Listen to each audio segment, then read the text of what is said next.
সনাতনী ভাবধারাতে আমাদের এই অক্ষয় তৃতীয়ার একটি মাহাত্ম্য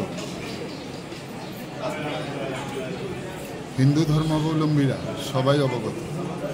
আপনারা জানেন যে সত্যযুগের সৃষ্টি হয়েছিল এই শুভ অক্ষয় তৃতীয়া।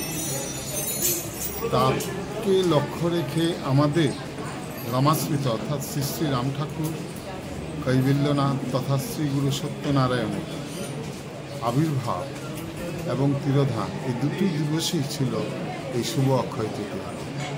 শ্রী শ্রী ঠাকুর এই শুভ অক্ষয় তৃতীয়াতেই স্বপ্নে ওনার গুরুদেব অনঙ্গদেব থেকে নাম পেয়েছিলেন। এই শুভ অক্ষয় তৃতীয়াতেই নীলাচলে মা কামাখ্যার মন্দিরে প্রথম তিনি ওনার গুরুর দর্শন করেন এবং তারপর হিমালয়ে ভ্রমণ করেন।